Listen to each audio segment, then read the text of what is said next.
Okay, start કરીએ. Last time આપણે શું શીખ્યા હતા? Table tool. બરાબર, જેમાં આપણે આ વાળું ટેબલ બનાવ્યું.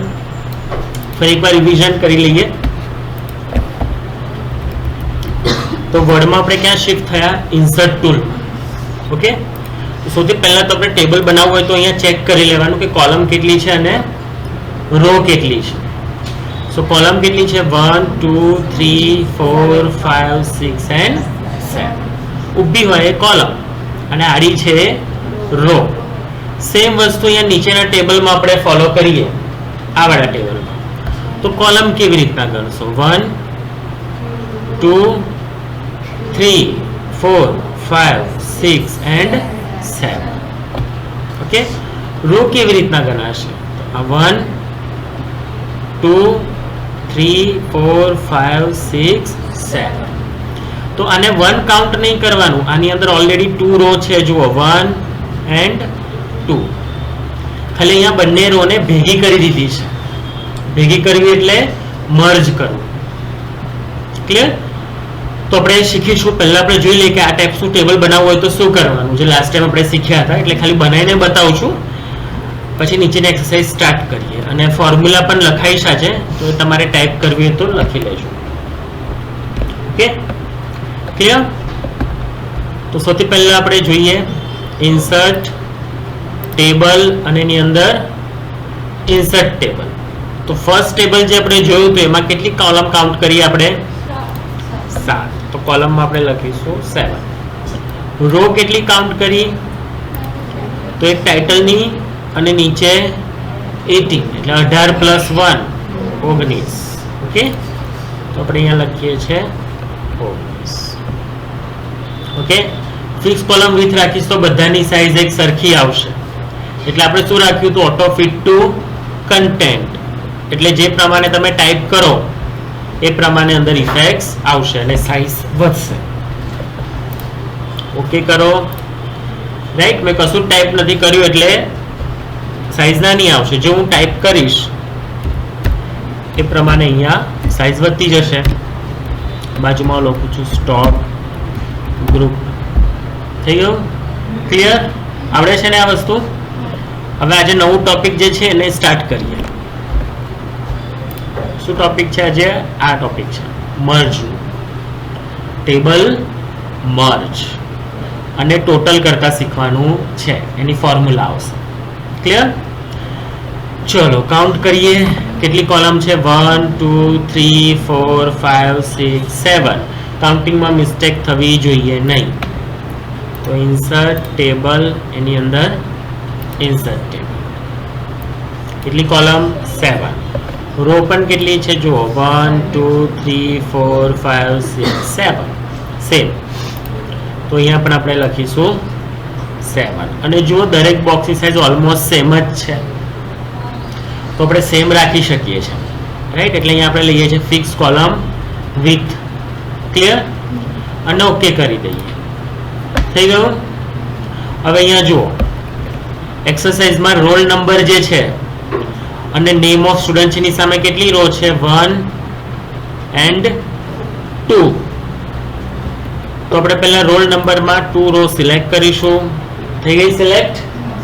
અને સિલેક્ટ કર્યા પછી આપણે જઈશું ટેબલ ટૂલ જે છે એના લેઆઉટ. ટેબલ ટૂલના લેઆઉટમાં તમને મળશે મર્જ સેલ. મર્જ સેલ પર ક્લિક કરી દેવાનું એટલે તમે જોઈ શકશો કે લાઈન ગાયબ થઈ જશે. થઈ ગઈ? બટ હું જે પણ લખું છું એ ઉપર ટચ થઈને આવે છે. રાઈટ? તો લેઆઉટમાં આપણે જે મર્જ કર્યું એનાથી તમે આગળ જશો તો અહીંયા સેન્ટરના 3 ઓપ્શન્સ છે. આ છે અપ સાઇડ સેન્ટર, આ છે ડાઉન સાઇડ સેન્ટર અને આ છે સેન્ટરનું સેન્ટર. ઓકે, એવી રીતના તમે લેફ્ટ રાઈટ સેન્ટર પણ કરી શકો છો. તો એક્ઝેક્ટ સેન્ટરમાં મૂકવું હોય તો આ સેન્ટર પોઈન્ટ પકડવું પડશે. ક્લિયર? તો આપણે ત્યાં શું લખવાનું છે? Roll number. તો ટાઈપ કરો રોલ, એન્ટર, નંબર. સેમ અહીંયા પણ બંનેને સિલેક્ટ કરીશું, મર્જ એન્ડ સેન્ટર. ત્યાં આપણે લખીશું નેમ ઓફ સ્ટુડન્ટ. હવે આપણે આને મિક્સ કરીશું. રાઈટ? પહેલા આપણે શું મિક્સ કરી એટલે કે મર્જ કરી રો. હવે શું મર્જ કરીશું કોલમ એટલે મેં આ રીતના કોલમ સિલેક્ટ કરી અને એમાં આપણે કરી જઈશું મર્જ સેલ અને સેન્ટર. થઈ ગયું. અને પછી ટાઈપ કરીશું માર્ક્સ. ઓકે. પછી નીચે સબ્જેક્ટના નામ લખીશું. ઓકે. જેમ કે અહીંયા લખ્યું છે તેલુગુ, ઇંગ્લિશ, મેથ્સ, સાયન્સ. હું મારી રીતના નામ લખું છું અને માર્ક્સ લખું છું અને સબ્જેક્ટ અને પછી ચેક કરીએ. તો પહેલા રોલ નંબર આપી દઈએ 1 2 3 4 5. પછી સ્ટુડન્ટના નામ લખી દઈએ આપણે.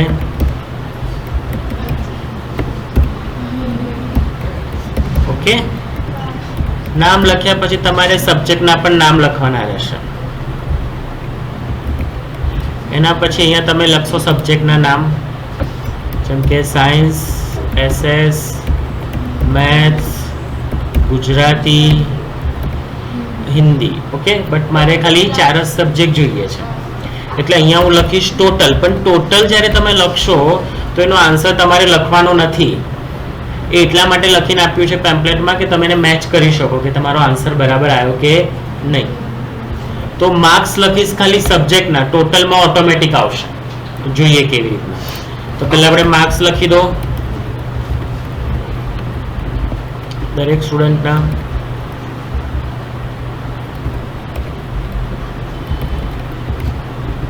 એવી રીતના એસએસમાં લખું છું, એવી રીતના મેથ્સમાં લખીશ.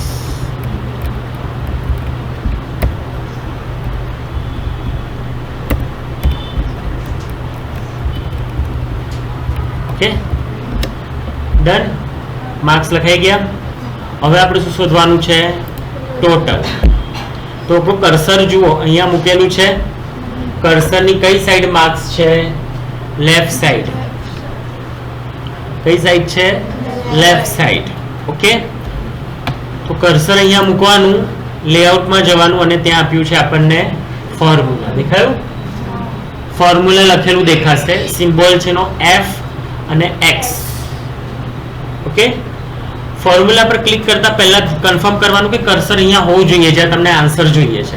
બીજે ક્યાંક ક્લિક કરીને રાખ્યું હશે તો પછી ત્યાં આન્સર આવી જશે. એટલે ક્લિક કરીને ફોર્મ્યુલા. હવે ફોર્મ્યુલામાં લખવાનું શું? તો ફોર્મ્યુલા દરેક જણ નોટબુકમાં લખી રાખજો. ફોર્મ્યુલા રહેશે તમારી ઇઝ ઇક્વલ ટુ સમ બ્રેકેટમાં લેફ્ટ. ઓકે. લેફ્ટની જગ્યાએ તમે રાઈટ લખી શકો, અબોવ લખી શકો અને ડાઉન લખી શકો, જ્યાં બી તમારું કર્સર હશે. ઓકે. અત્યારે આપણું કર્સર ક્યાં છે જોવાનું. કર્સર આપણું અહીંયા છે. માર્ક્સ લેફ્ટ બાજુ છે એટલે હું લખીશ ઇઝ ઇક્વલ ટુ સમ બ્રેકેટમાં લેફ્ટ. જો મારું કર્સર અહીંયા હોત,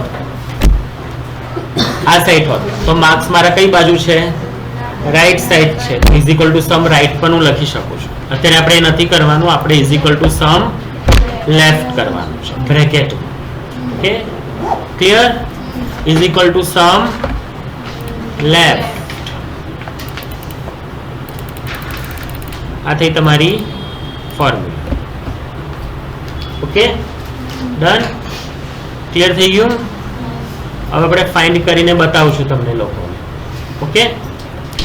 સો અહીંયા ક્લિક કરવાનું, ટેબલ ટૂલના લેઆઉટમાં જવાનું. આવડા લેઆઉટમાં શોધતા નહીં, આખો અલગ ટૂલ છે. પેજનું લેઆઉટની વાત થઈ રહી છે. અહીંયા આપણે ટેબલના લેઆઉટનું કામ છે. તો ટેબલ ટૂલમાં લેઆઉટ ક્લિક કરો અને ફોર્મ્યુલા.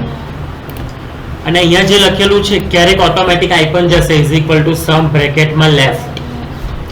ના આવે તો લખી દેવાનું, આખું ડિલીટ કરી ઇઝ ઇક્વલ ટુ સમ બ્રેકેટમાં લેફ્ટ અને ઓકે કરી દેવાનું. આવી ગયું? હવે કર્સર નીચેની લાઈનમાં લઈ જાઓ. તો હવે જો કર્સર છે એની ઉપર પણ નંબર છે, નીચે પણ છે, એટલે કે લેફ્ટ સાઈડ. તો જુઓ એને કન્ફ્યુઝન થશે. હવે શું લખ્યું ને ઇઝ ઇક્વલ ટુ સમ બ્રેકેટમાં અબોવ. આપણે અબોવ જોઈતું નથી તો અહીંયા આપણે ડિલીટ કરવું પડશે. તો અહીંયા આપણે લખીશું બ્રેકેટમાં is equal to sum. Okay. અને લખીશું અંદર લેફ્ટ બ્રેકેટમાં. અને બ્રેકેટ ક્લોઝ કરીશું અને ઓકે થઈ ગયું. ક્લિયર છે. સેમ નીચે ફોર્મ્યુલા બ્રેકેટમાં sum is equal to sum બ્રેકેટમાં લેફ્ટ અને એન્ટર. એવી રીતના એક એક કરીને નીચે શોધી શકાય. ક્લિયર થયું? ખબર પડી? હવે અહીંયા જુઓ, આપણા પેમ્પલેટમાં જ લાસ્ટમાં એક ટેબલ છે એમાં અહીંયા ટોટલ શોધવામાં આવ્યું છે. તો ત્યાં અહીંયા હું ફોર્મ્યુલા શોધું તો હું શું લખીશ? ઇઝ ઇક્વલ ટુ સમ બ્રેકેટમાં અબોવ, કારણ કે કર્સરની ઉપર ચાલે છે. ક્લિયર? ખબર પડી ગઈ? થશે. તો અત્યારે તમારે બે ટેબલ બનાવવાના છે. પહેલા તો ટેબલ ટૂલ વાળું કરી લેજો ટોટલમાં ફોર્મ્યુલાનો યુઝ કરીને, પછી આમાં ખાલી મર્જ જ કરવાનું છે. ઓકે, ક્લિયર થઈ જશે.